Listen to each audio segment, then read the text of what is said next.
précédemment. 40 espèces présentes au zoo sont inscrites sur la liste rouge des espèces menacées.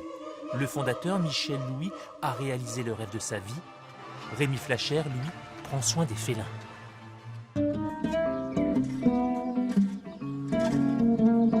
Nourrir les 2000 animaux du zoo est une logistique bien rodée à Amnéville. Le fourrage ne suffit pas. Chaque semaine, 3 tonnes de fruits et légumes sont livrées. Ah, du maïs. Les ours vont être contents. Plus 1 tonne de viandes en tout genre, poissons et petites proies. Béatrice Guillon réceptionne les arrivages. Ici, vous avez une caisse qui va nourrir pour un repas un ours brun. Ici, vous allez avoir ce qui va concerner la plaine africaine. Donc la plaine africaine, vous allez avoir pour les autruches. Là, ici, vous avez pour les autruches. Vous allez avoir pour les girafes. Alors les girafes, aussi étrange que ça puisse paraître, ça mange de l'oignon. Pour les animaux plus petits, il faut préparer 200 gamelles adaptées à chaque espèce. Alors cette gamelle-ci sera pour un roule-roule.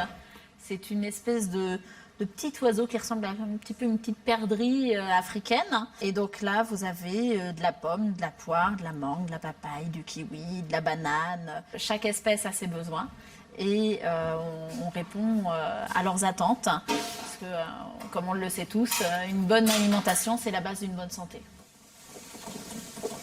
Jean-Thomas Bossan commence sa tournée par les kéas, perroquets de Nouvelle-Zélande, qui attendent avec impatience leur petit déjeuner. Et oh, doucement. Car ils savent qu'il est accompagné d'une friandise. Ils ont une biscotte de beurre de cacahuète. Petite poulette. Le mâle, toujours en premier. C'est des gourmands. Ouais. Ils les mettent dans l'eau exprès, comme ça délie les deux et ils prennent vraiment que le beurre de cacahuète. Alors là, c'est l'heure du message. C'est l'heure du repas, oui. C'est le dernier repas de la journée.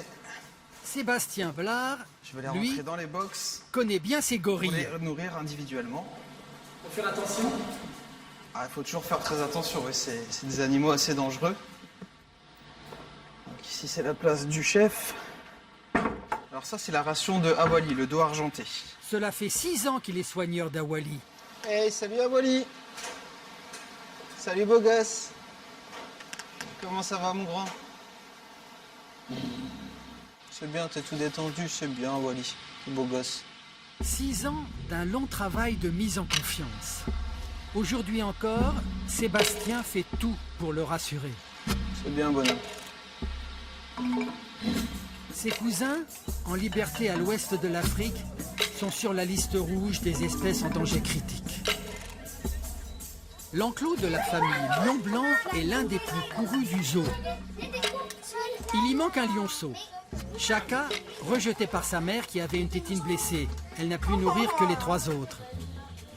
Chaka n'aurait pas survécu sans Rémi Flacher, le dresseur, qui lui apporte aujourd'hui sa ration quotidienne de poulet et de caresses.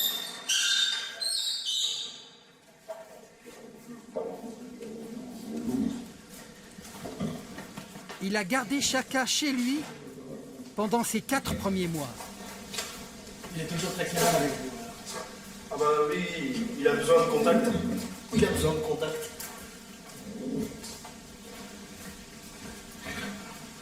Il se sent un peu seul. Oh, c'est pas qu'il se sent seul, c'est que du coup c'est moi qui l'ai mis au biberon. Donc du coup, j'étais un peu son parent de substitution.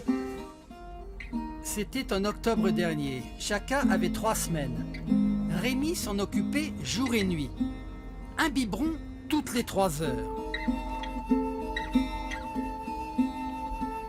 Non seulement il a rattrapé son retard de croissance, mais il a dépassé, il est même un petit peu plus grand que ses frères et sœurs. Pour une question de rivalité, Chaka ne rejoindra pas sa fratrie. Au cœur du parc, la Zoo Academy. Est-ce que la peau du melon, on va la manger? Non. Eux non plus, ils la mangent pas, ils la trient. Ces enfants sont pourquoi venus on leur enlève pas découvrir les déjà certains secrets des soigneurs. Parce qu'ils trient. Et surtout Un parce que métier qu'ils vont ça leur fait du travail pratiquer en plus. eux-mêmes pendant Sinon, ils quelques heures. s'ennuient.